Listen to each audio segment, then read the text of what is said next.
ready na mga gamit namin. Ayan, backpack, luggage, ayan, backpack again. Kaya mga kabiyahe, so nandito na kami sa reception at eto na yung mga luggage namin. So pa-check out na ho kami. Na-surrender na po namin yung susi dito sa front desk. Ayan, dino-double check na lang ni Kuya yung kwarto namin. So eto na, ready na kami. Ayan, pababa na ho kami dito sa Abosa Resort. Ayan. So, ayan yung main highway ng Boracay, Station X.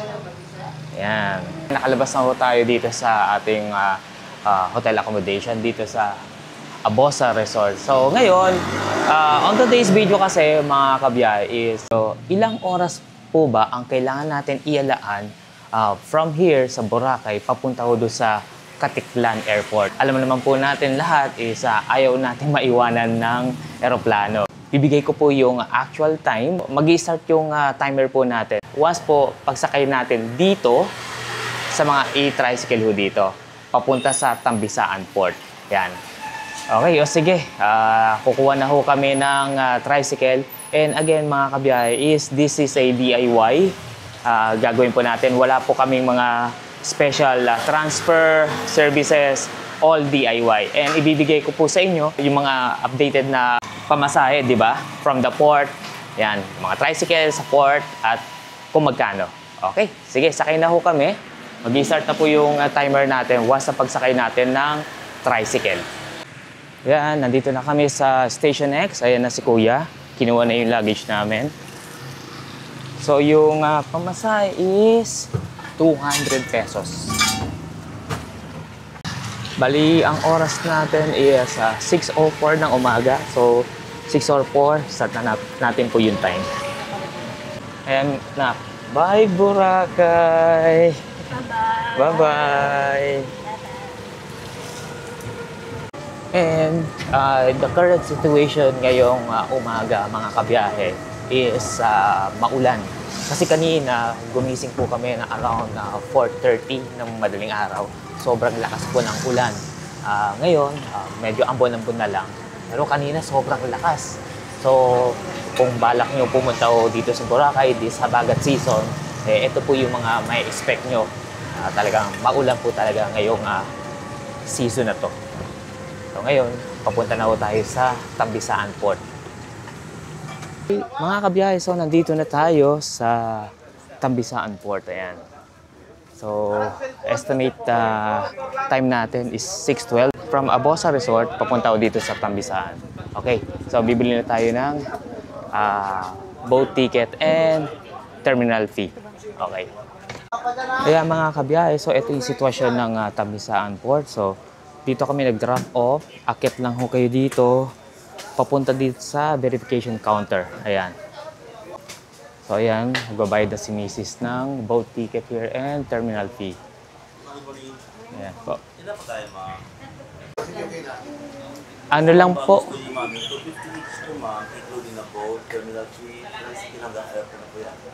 Ano lang po? Yung terminal and boat lang po.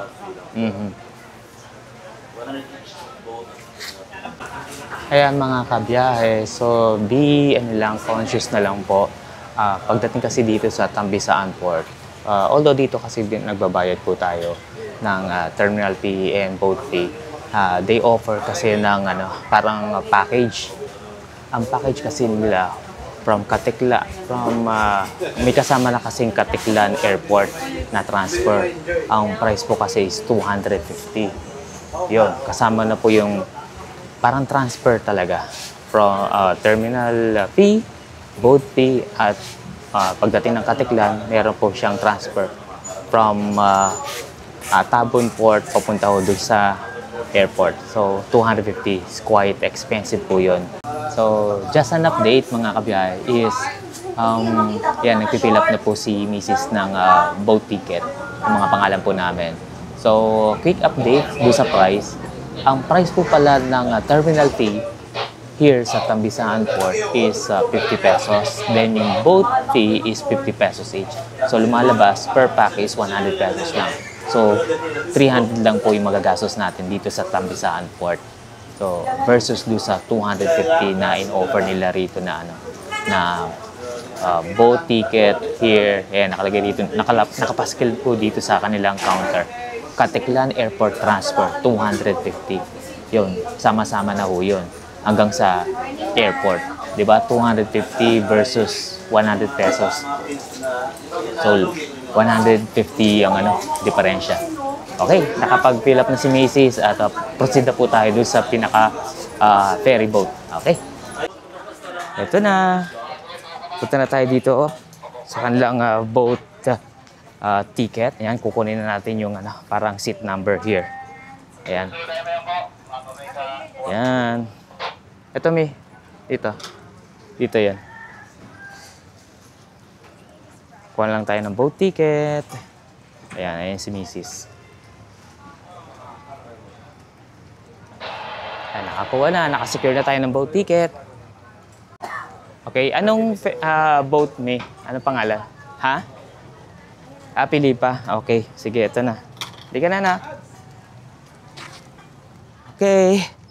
Ito na, once sumakay na po tayo dito sa ferry, is legit, wala na po tayo sa Boracay. Okay, sige. Ito na yung ferry natin.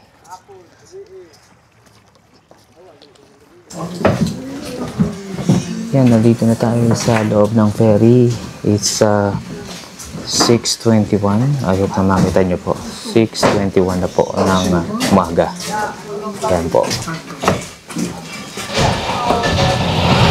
Right now po, nasa 17 minutes na po ang nakakalipas since na umalis po tayo dun sa ating hotel accommodation.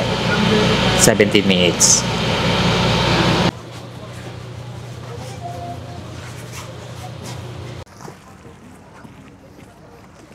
Yeah, we're here sa Tabon Port. Yan. Nasa mainland na po kami ng Caticlan. So, ayan. So, around mga 8 minutes na ferry boat ride. Yan, narating na po natin ang Caticlan. So, pwesto lang muna tayo dito. Yan, pagbaba nyo dyan sa ferry, lakad lang ho kayo rito. Nandito po yung exit. Yan, lakad lang po tayo dito.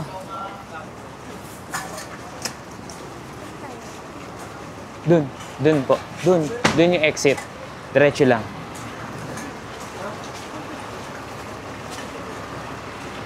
Dito sa may gilid. Ayan. From here, sasakay na lang po tayo ng tricycle. May mga tricycle terminal dito eh.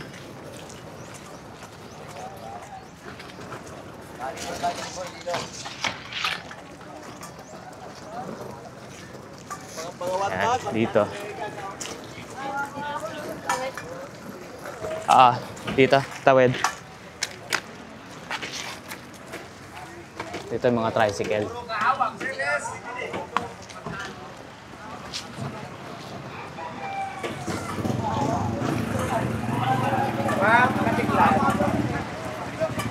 Magkano po sa airport? Ito po, sir. 150. So 150 yung kapag tatlo po. Tatlo? Aha. Oo.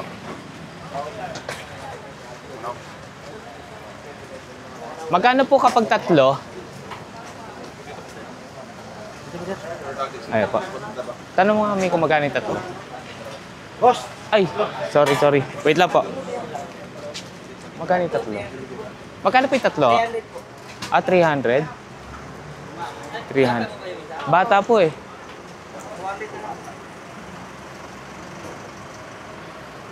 Okay, sige.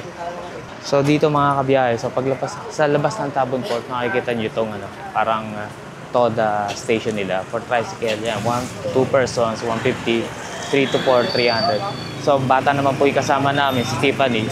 Binigay po sa amin 200 pesos. Ayan, sige. Ito po. Dalawa mo. Doon ka nakapasok ka doon. Ayan. So dito kami sasakay.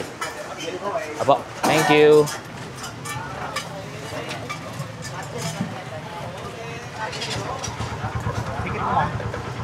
Kaya mga kabiyahe, so paglabas sa labas ng Tabon Port, makikita nyo itong terminal nila rito na tricycle.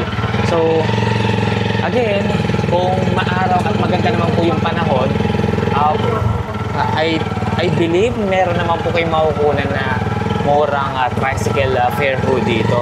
I think medyo sa labas lang ng konti ng Tabon Port.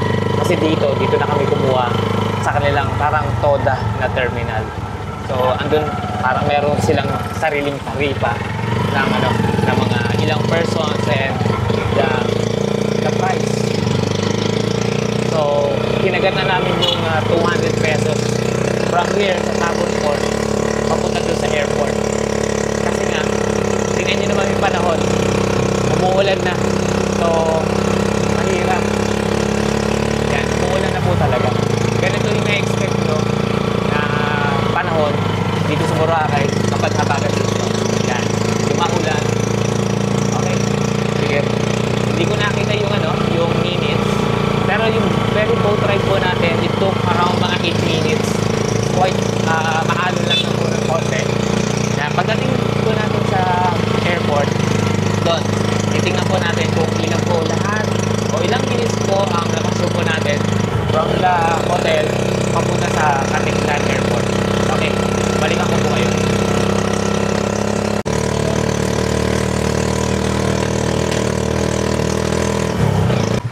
At po.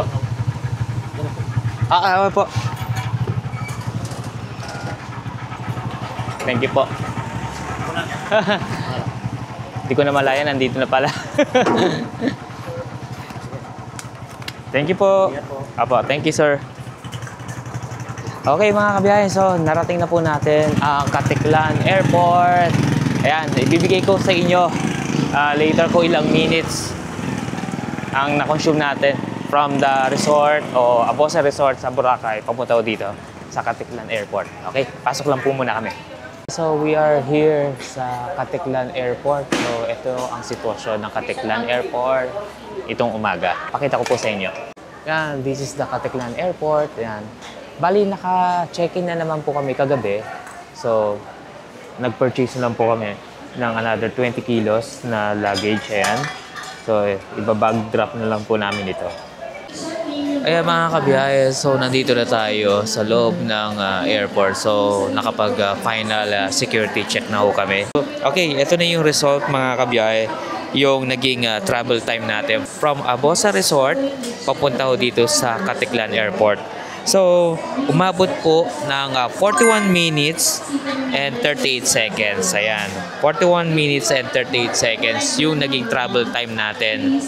Umalis po tayo doon sa Abosa Resort ng 6:04, di ba? Sumakay ho tayo ng e-trike. Then, may mga seaport terminals po tayo, mga sinakyan at binabaan.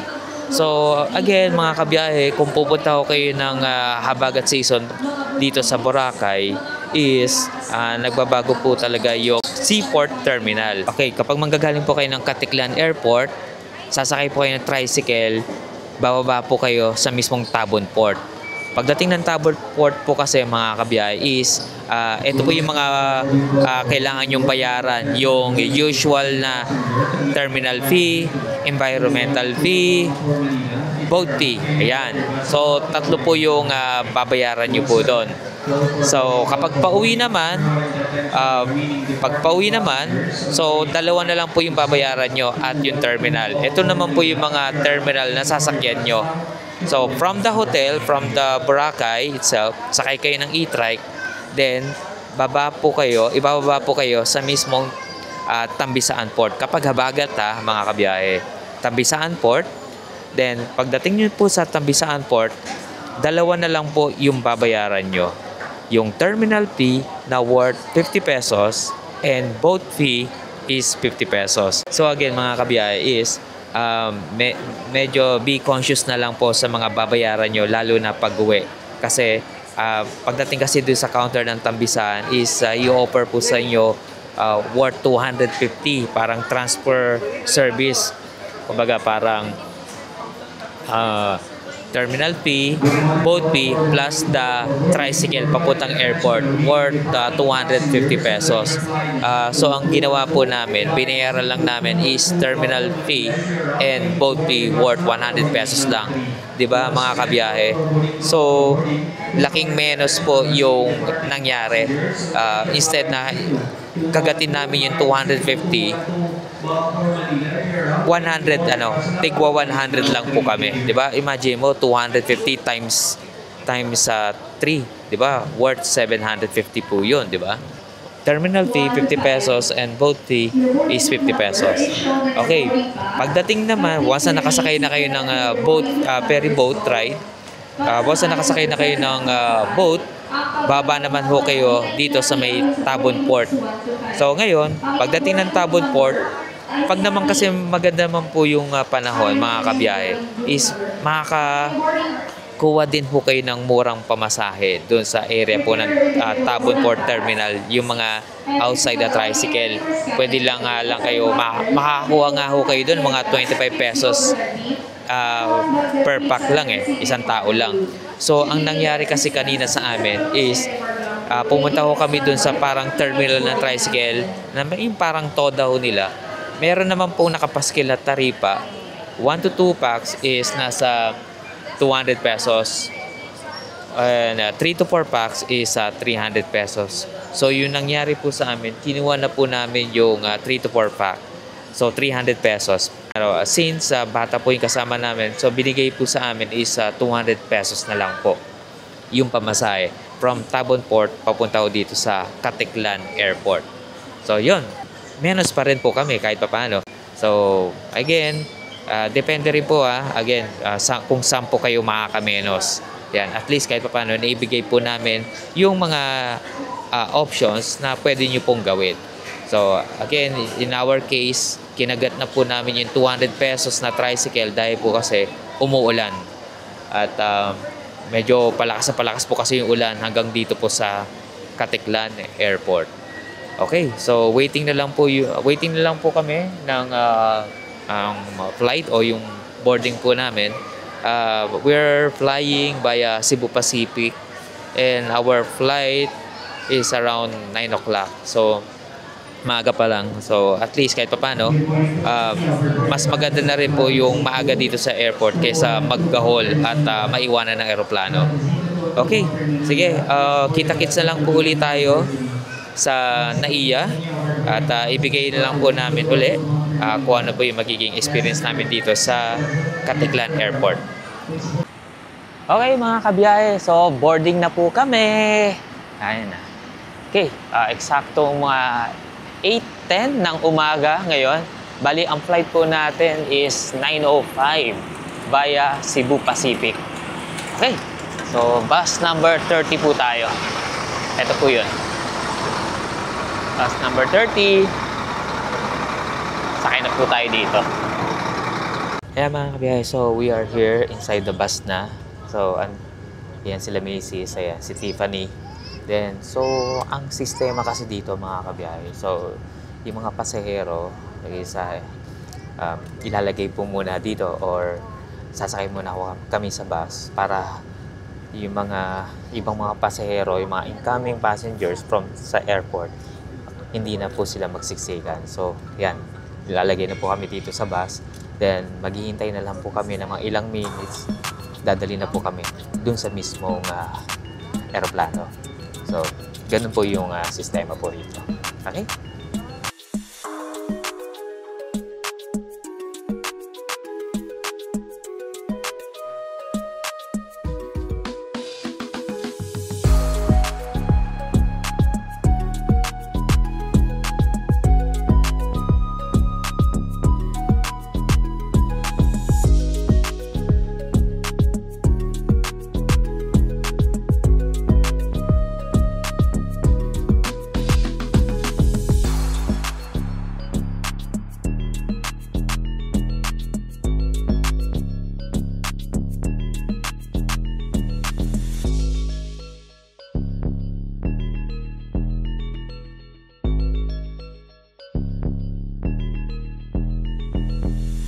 Ayan mga kabiyahe, so nakalapag na po tayo dito sa NAIA Terminal 3 at on time naman po ang naging flight po natin. At thank God po at naging maayos at safe po ang naging flight po natin. And thank you Cebu Pacific.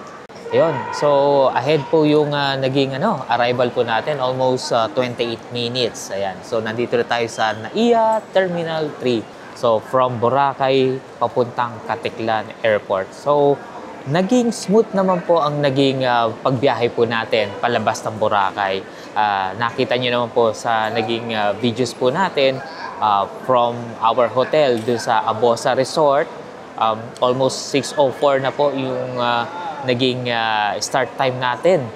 Sumakay po na tayo ng trike at tinimer po natin. Almost 41 minutes from the Boracay sa hotel accommodation natin hanggang Caticlan Airport, 41 minutes. So ang tanong mga kabiyahe, ilang oras ba ang kailangan natin i-allot sa ganitong pagbiyahe natin kapag nasa Boracay tayo? At in our case, maaga po yung flight namin. 9 a.m. 9:05 po yung flight po natin papunta dito sa Manila. On our case, on our part is I think mga 2 oras ang siguro kailangan natin i-allot.